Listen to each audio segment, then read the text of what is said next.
No resulta nada fácil describir con palabras un dibujo, porque precisamente la magia del dibujo, la magia del arte, reside en que es una cuestión personal, intransferible del artista, pero al mismo tiempo es como si el artista supiese que vamos a comprender el significado, que vamos a entender con áreas no racionales de nuestro ser lo que nos quiere expresar. No es difícil describir con palabras un dibujo, sobre todo cuando es horripilante, espeluznante de verdad. Pero ese dibujo llegó apenas hace unas horas a través de Twitter.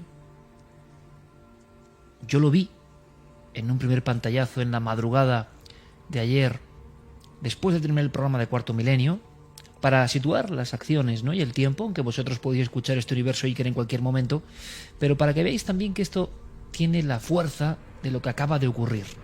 Un dibujo irrumpe en nuestro mundo digital, un dibujo de un gran dibujante que nos intentaba explicar algo. Vamos a ver si yo lo logro. Veo una cabeza de un hombre bien peinado a raya, el pulcro peinado a raya a un lado, que parece casi prácticamente démodé, desfasado. Un peinado de un hombre, un cráneo como de los años 50. Un actor de una película.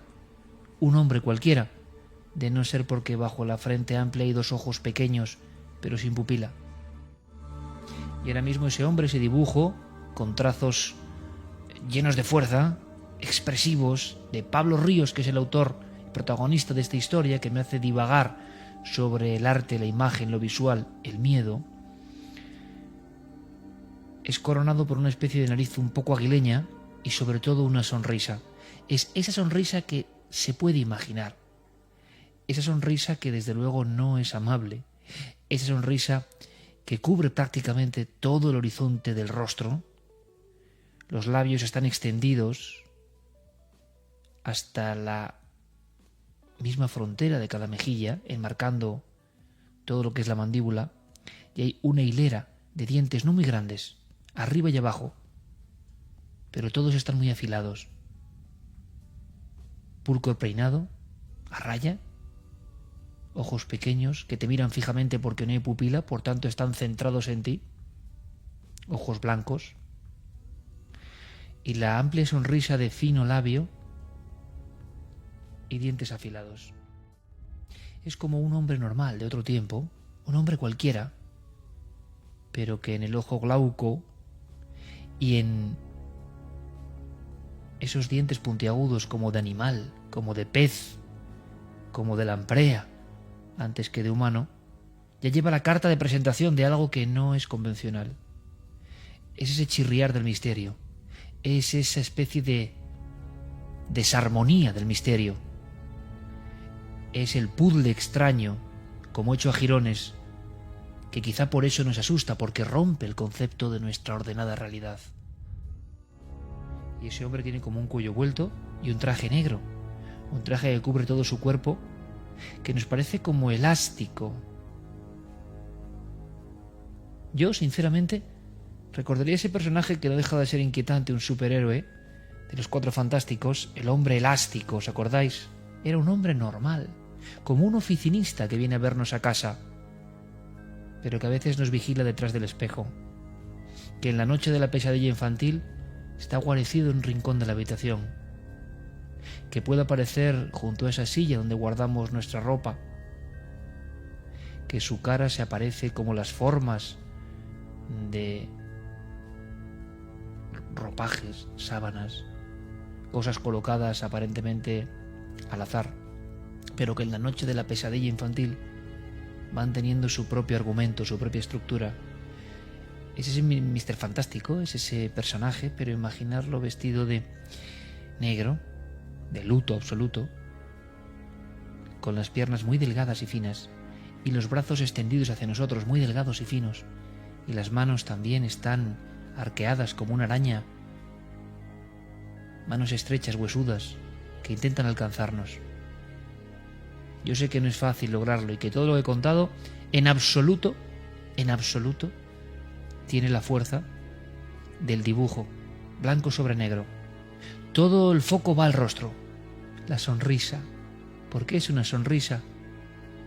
como el ser daimónico, el del otro lado, lo innombrable, que se alegra mucho de vernos. Pero el asombro, y concedíamos además mi amigo Diego Marañón y yo al mismo tiempo, cosa que me ha parecido muy curiosa, el inconsciente colectivo funciona hasta para esto. Nos dimos cuenta de que en mitad del marasmo del Twitter, que yo repasaba, seleccionado por el amigo Guillermo León, y que con buen tino había incluido este dibujo. ¿Por qué?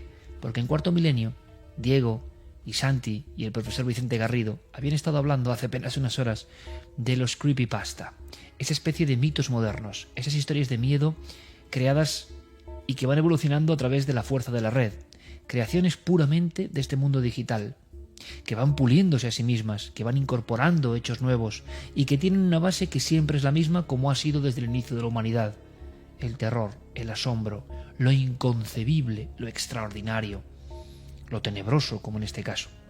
Y en mitad de las conversaciones, y en mitad del mito, y en mitad de la discusión sobre por qué surgen fábulas, nos pasaba algo. A lo mejor a vosotros, desde el otro lado de la pantalla, si compartís este programa con Cuarto Milenio, también os pasó algo similar. A mí lo que me ocurrió es que yo, como tantos otros, sabía que todo lo de Slenderman, el hombre delgado, con una especie de tentáculos desdibujados, apareciendo en fotos junto a niños de 3 o 4 metros de altura, vestido con un traje negro como esta figura que atormentaba la niñez de Pablo Ríos, el dibujante, el gran dibujante y gran autor de novela gráfica. Yo sabía que era mentira, sabía que era una ficción, sabía que era irrealidad, sabía que pertenece a ese mundo que nos hemos obligado a creer que es mentira, que no tiene nada que ver. Pero la simple visión de su dibujo, como la simple visión de las imágenes falsas y creadas de Slenderman, de repente nos conectaban mágicamente con algo. De repente nuestra mente racional cedía en la balanza ante el hemisferio derecho, creativo, mágico, artístico y también de lazo con lo misterioso. Y de pronto la sensación es que volvíamos a los miedos infantiles. Y de pronto la certeza de que, aun sabiendo racionalmente que lo que estábamos viendo era falsedad, eran mitos modernos, de pronto el miedo. Y esto sí que es digno de ser analizado. ¿Por qué, si sabes que es falso absolutamente, hay algo muy profundo en tu interior que al ver el estigma de Slenderman, la figura de algunos personajes, el dibujo de Pablo, la sonrisa llena de dientes afilados, ojos sin pupila y la cara de un hombre absolutamente normal repeinado a un lado? ¿Por qué sentíamos un latigazo del miedo que hasta nos avergüenza un poco? ¿Por qué? Ahí reside la gran clave del miedo y lo visual. Ahí reside el gran tesoro oculto que los artistas, los investigadores, los filósofos han buscado. ¿Por qué algunas imágenes repentinas huyen de la lógica, la serpentean, la esquivan y van a anidar a lo más profundo de nuestros temores? Da la impresión de que nuestros temores son como un océano. A veces inundan la costa de lo racional, lógico y coherente. Parafraseando al gran Patrick Harpur, es como volver a esa sensación de la infancia con algunas imágenes arquetípicas. Directamente nos catapultan ahí. No queríamos ir ahí. Y volvemos a ser el niño. Yo con 43 años vuelvo a ser el niño. Que quién no ha sido ese niño alguna noche en la que hasta su propia habitación infantil es desconocida. Una noche como otra cualquiera, pero que resulta que no es cualquiera noche. Que algo está pasando, en nosotros o fuera de nosotros. Y resulta que las formas, y resulta que el entorno más cercano se vuelve hostil. Estamos hablando de la estructura profunda del inconsciente. Porque resulta que lo que yo sentía lo han sentido muchos. Resulta que cuando Pablo muestra su dibujo en Twitter diciendo yo de niño vi esto, otros muchos responden al instante, con 2 elementos en su mochila del alma: el mismo miedo repentino, incómodo, vergonzante, que se ha despertado cuando no estaba en el guión de sus vidas.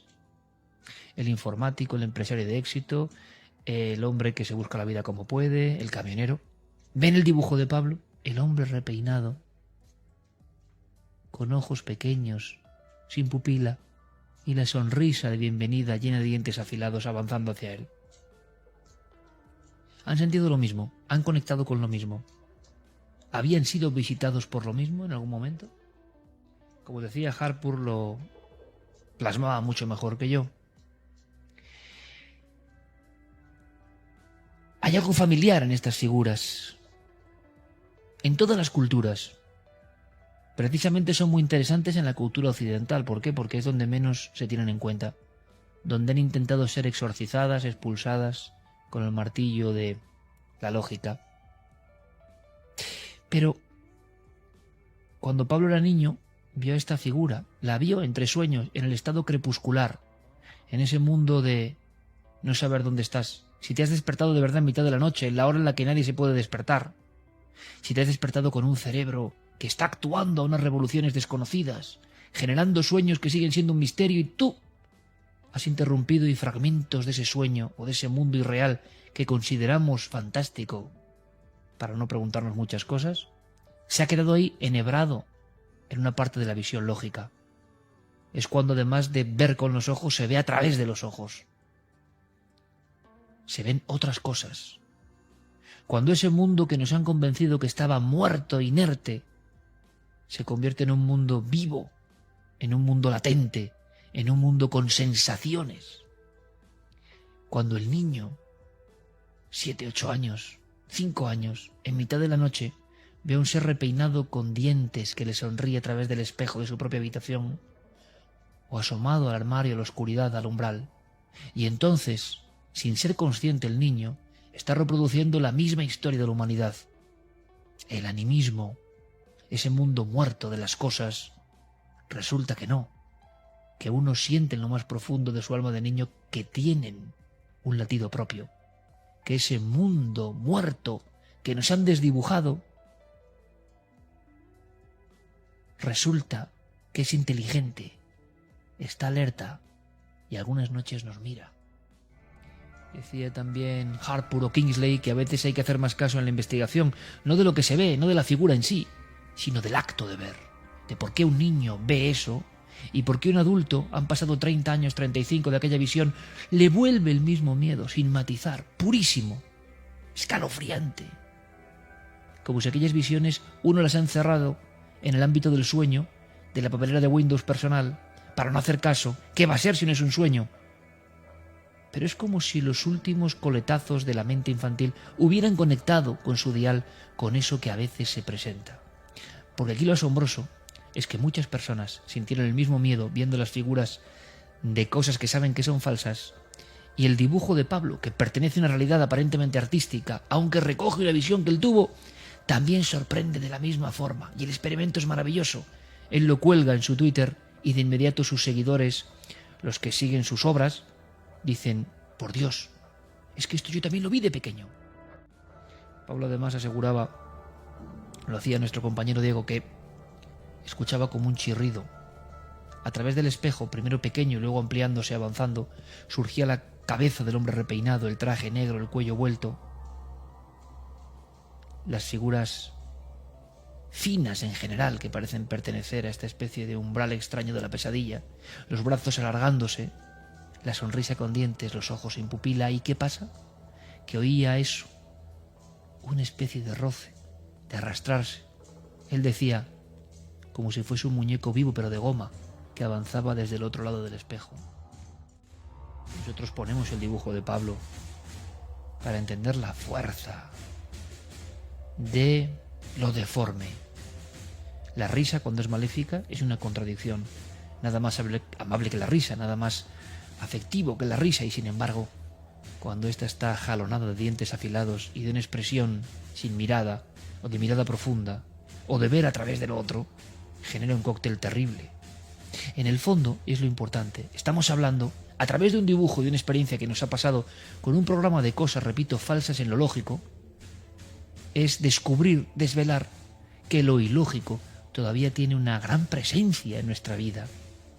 Sentir el escalofrío, aunque sea muy hondo, aunque enseguida lo rebajemos, aunque lo disolvamos como un sueño, aunque no queramos verlo, sentirlo aunque sea unos segundos, significa que no somos todos lógicos, racionales, ordenados y adultos que pensábamos, que late en nosotros un miedo atávico.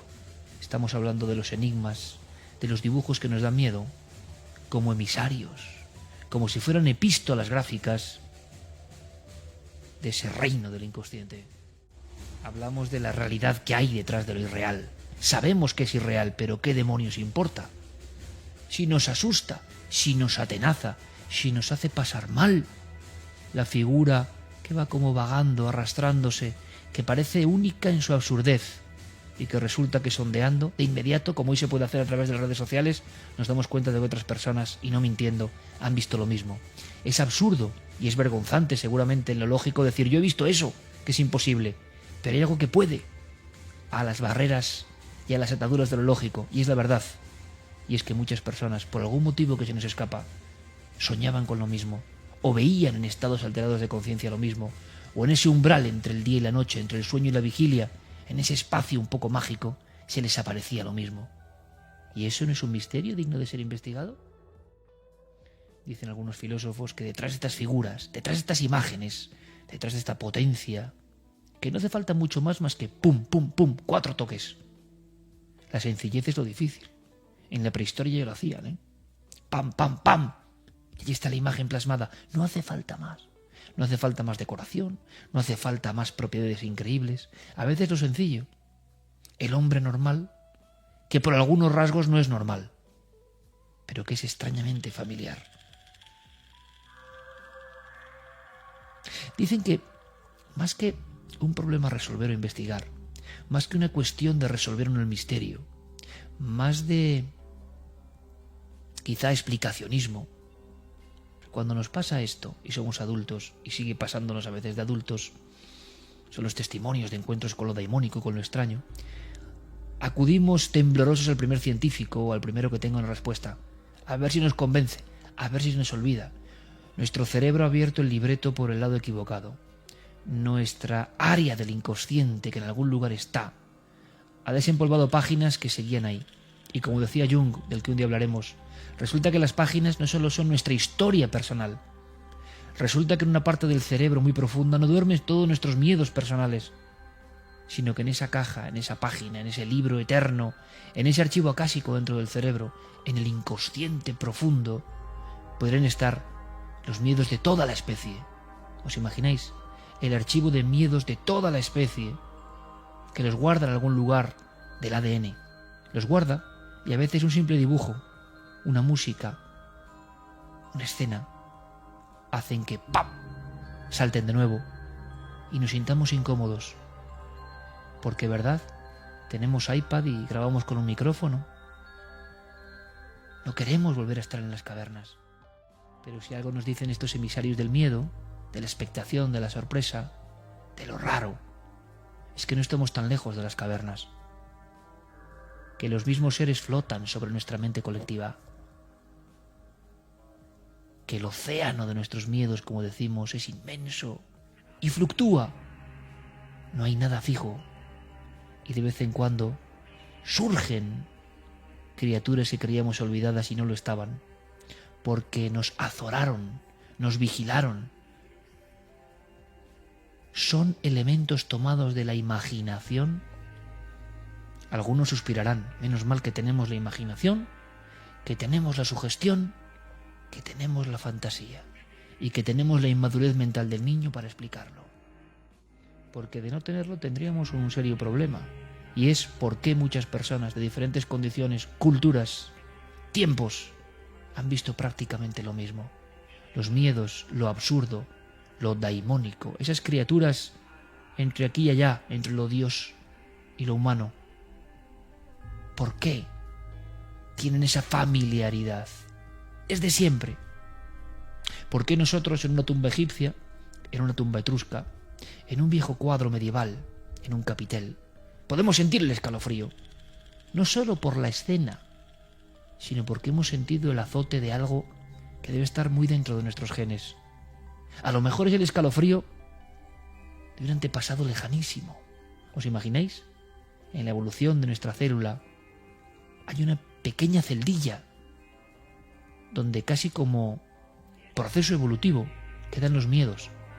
Quizá para no olvidarnos, aunque lo hayamos olvidado, que compartimos la vida, la realidad, con un velo de criaturas irreales, oficialmente. Pero nuestro miedo nos induce a pensar que a lo mejor no son simples alucinaciones, que tampoco sabemos lo que son. A lo mejor todos estos van saltando de mundo en mundo: sueño, alucinación, visión, revelación, pesadilla, delirio, paranoia. Y si vemos los dibujos de los llamados locos profundos, ¿no veremos las mismas caras del artista sensible? El artista sensible y el loco encerrado en tiempos antiguos en el manicomio. Yo he visto esos dibujos, muchos. Hay algo familiar. ¿No será que el dial está conectando con capas que nos han empeñado a olvidar, que nos han obligado a cementar, y que en un simple programa de televisión que habla de mitos modernos, o en un simple o no tan simple dibujo de alguien que recuerda una pesadilla infantil, resulta que se abre la caja de Pandora? Decía Carl Gustav Jung que no hay argumentos concluyentes contra la hipótesis de que estas figuras arquetípicas estén dotadas de personalidad, porque se perciben como experiencias absolutamente reales. Cuando uno está viendo esto en la pesadilla, no está diciendo que es una pesadilla. Eso es otro elemento desestabilizador. Es como cuando yo vi un ovni, por ejemplo. Yo he visto miles de cosas. 999, por decir una barbaridad, sabía que tenía mis dudas, que no sabía lo que estaba viendo. Cuando lo vi, sabía que no había duda.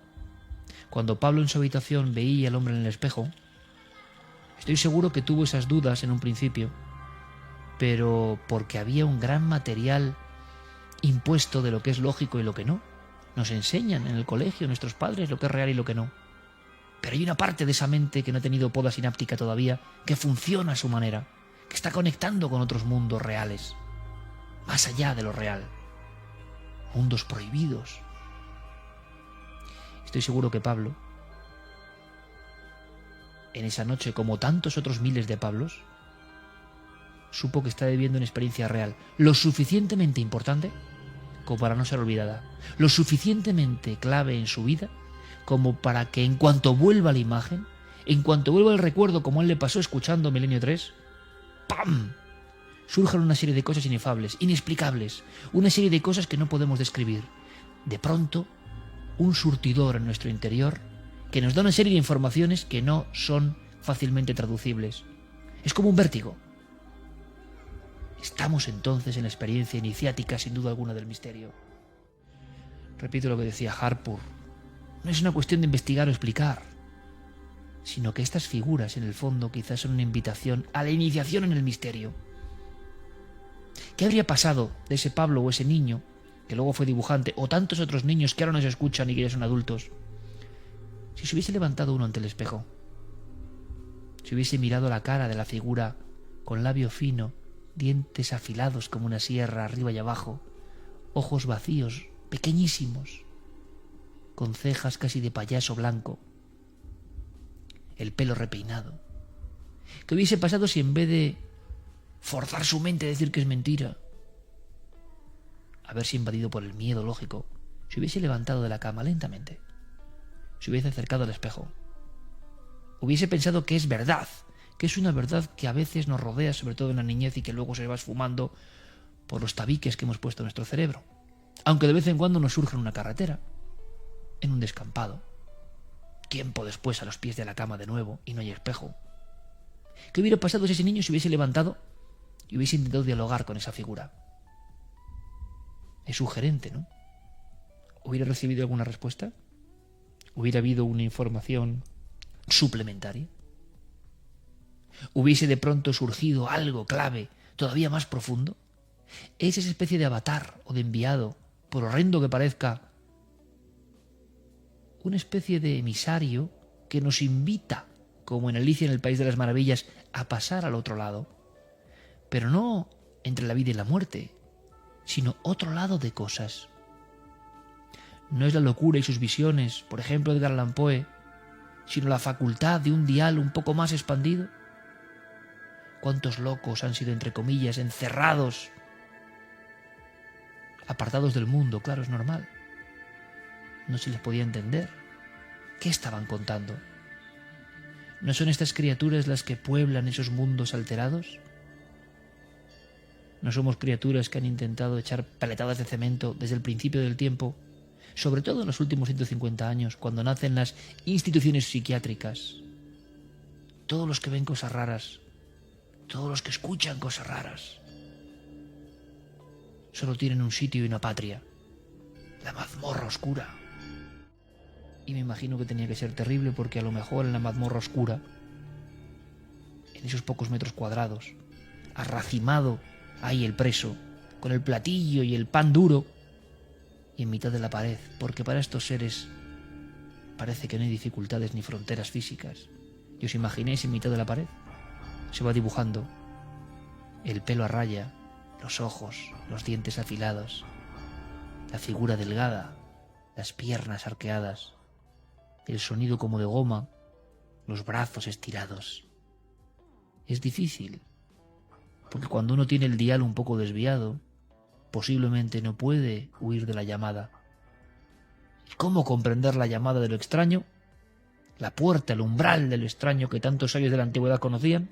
¿Cómo es posible evitarlo si uno ha nacido con esa facultad? Decía Jung que el inconsciente es ese océano que llevamos dentro, el depositario de nuestra experiencia pasada y el de toda la especie, que no puede describirse, sino representarse mediante metáforas. Es decir, yo no puedo explicar científicamente qué es el inconsciente y sus figuras y sus arquetipos o símbolos universales que calan en un montón de corazones, de almas y de mentes al mismo tiempo, que por eso nos sorprendemos, porque la experiencia es común, es compartida, no es única. Solo el arte, por ejemplo, puede aproximarnos a esa sensación.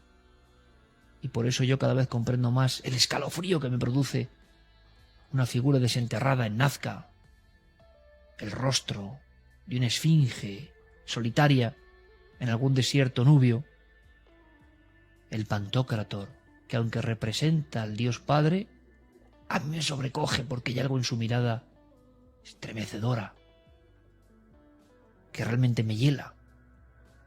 Estamos viendo símbolos visuales que nos atenazan. Si algo puede resumir todo esto, es alta profundidad psíquica. Nos han educado para ver un solo mundo y con unos solos ojos, para ver una dirección única. Y sin embargo da la impresión que en la niñez, en la infancia, las visiones paralelas, como en la infancia del ser prehistórico, de las culturas de los misterios griegos, de los mesopotámicos, nos da la impresión de que esas visiones paralelas, esas otras esferas un tanto irreales, donde cabía la luz y la sombra, lo extraordinario y lo artístico, la revelación, lo sagrado, donde todo eso fluía, ha sido apartado conscientemente, con decenios de preparación, de educación. Un niño ve esto y no puede más que ocultarlo, más que ir al psiquiatra que le recomiende una medicina. Pero antes no pasaba eso, solo ocurrió en cierto momento de la historia. Nos han educado para tener esa única visión. Y por eso llamamos al sabio que nos tranquilice enseguida. Y solo es el arte el que nos puede embrujar de nuevo. El arte de un dibujo, de un amigo que lanza en Twitter la visión que él tuvo de pequeño. Y resulta, es maravilloso y es asombroso que un montón de amigos han visto lo mismo. Le ha dibujado su sueño, le ha dibujado su señor de los sueños, le ha dibujado su creepypasta que resulta que tenía algo de verdad. Como tanta gente que dice eso de Slenderman es que se ha visto. Muchas figuras de encuentros cercanos del tercer tipo no son muy lejanas a Slenderman. Nos queda el alivio de saber que es una ficción. Sí, ya. Si muchos escucharán el universo Iker y dirán, oye, que es una ficción, que ya me lo sé. Lo que os estoy contando es que en lo profundo de la ficción quizá haya una verdad tan real como la que consideramos única y certera. Y al final ese es el camino del misterio siempre. La razón ha provocado el declive de estas figuras. En el sentido de que, si antes se creía, se podía observar, se podía incluso hablar con ellas, trazar un diálogo, como los iatromanti, que lo hemos contado, a través de los sueños. No miraban para otro lado los iatromanti de la antigua Grecia. Aparecían las visiones en el sueño como en tantas historias y mitos de la humanidad. Se hablaba con ellos. Cuando al chamán le parecía momento óptimo, viajaba al otro mundo, y en las pinturas del otro mundo hay algo familiar, algo que nos puede sobrecoger en mitad de la caverna o en mitad de la tumba, en mitad de Jordania, como a mí me ha pasado, en Tierra Santa, con esas primeras máscaras. Yo estuve rodando allí. Las primeras máscaras tienen algo que podría ser como el dibujo de Pablo Ríos hace nada, a través de Twitter. Del Twitter a la máscara neolítica de 12.000 años. Y sin embargo hay algunas formas que nos recuerdan a unos personajes comunes. ¿Han sido inventados realmente? ¿Sí? ¿O son un recuerdo de algo que siempre ha estado ahí? Son como una proyección hacia adelante. Son como la facultad o el egregor que dirían los antiguos de crear nuestros propios miedos, pero eso sigue siendo una teoría un poco roma, porque también uno tiene la sensación profunda de que el arquetipo, en cuanto lo ve, cala hondo. Los ilustradores, los dibujantes, los artistas de todas las épocas lo tenían muy claro. ¿Por qué nos sigue dando miedo alguna pintura de Goya? Hay algo que habla a lo profundo, no a lo convencional, no a la visión plana, habla a la otra visión, a la que hemos cegado, con 150 años de ilustración, que está muy bien para algunas cosas, pero que en esto nos ha dejado sin hilo de seguimiento. Nos han castrado todo este camino. Lo curioso es que en lo más profundo de nosotros, como en lo más profundo de los cielos o de los mares, sigue habiendo lugar para el misterio. Y el hombre lo sabe, el ser humano lo sabe, profundamente. Por eso nadie ha logrado arrasar por completo estas imágenes, estos miedos, estas sensaciones. Nada irrita más al sabio de turno, al que se cree sabio, claro, que la pervivencia de estas sensaciones, del miedo y lo visual, de estas figuras que, al igual que el misterio, tienen alta profundidad psíquica, que tienen un contenido muy hondo, que no es fácil de olvidar. ¿Por qué digo esto? Porque si uno ha visto esa cara de ese dibujo o cualquier otra visión que le recuerde a las que tuvo de niño, a los miedos de niño, al ser del bosque, le produce un efecto que no es lo mismo que ver una película de ficción. No es el mismo control de confort. No. De repente se ha presentado algo que nos ha asustado de verdad. Somos muy mayores ya para asustarnos. Nos sentimos un poco débiles porque hay áreas desconocidas, hay zonas erróneas, hay heridas no curadas dentro de nuestra alma. Qué curioso. Volvemos al niño animista y a la tribu animista, que es el niño del mundo, donde el árbol puede mirarte, donde uno no solo ve el mundo, sino el mundo le ve a él, que es una gran diferencia. Parte de los males de este mundo es creer que el hombre es medida de todas las cosas y que solo nosotros tenemos la visión respecto a lo demás. Antiguamente, durante milenios, el ser humano, ese añorado hombre paleolítico, esa mujer paleolítica, sabían que también eran observados por el mundo. ¡Ah! ¡Qué diferente visión!, ¿verdad? ¡Qué diferente visión está para lo moral! No soy dueño de toda la realidad. Mis ojos no son la única forma de acercarme a la realidad. Resulta que hay potencias y poderes que no controlo, seguramente mucho más fuertes que yo. Resulta que hay cosas como ese espíritu anima mundi, esa cosa que está en todo, que también me mira. Por eso, para el hombre primitivo, mal llamado primitivo por algunos creyéndose más sabio, repito, es absurdo adorar un objeto o pensar que éste puede cobrar vida o tener el ánima de experiencias pasadas. El niño vuelve a eso sin ningún tipo de traición, sin ningún tipo de frontera mental. Y la bata colgada en la puerta de atrás, con sus formas, puede cobrar cierta vida en ese mundo del inconsciente, en ese océano en permanente oleaje. El inconsciente colectivo y sus llamadas de atención, el mundo de los símbolos o arquetipos que llaman a nuestra puerta. De nosotros depende dejarles entrar o no. No debe ser un juego sencillo, no debe ser fácil, porque nos hemos armado de tanta lógica, tanta coherencia, tanto mapa y guía de lo que es la realidad, que cuando llega algo, ¿sabéis lo que pasa? Esa cara de desconcierto que yo he visto tantas veces, que yo mismo he tenido. Cuando lo desconocido entra en nuestra vida, entra en la profundidad de nuestro yo, resulta que, al menos por un tiempo, se nos desmorona todo.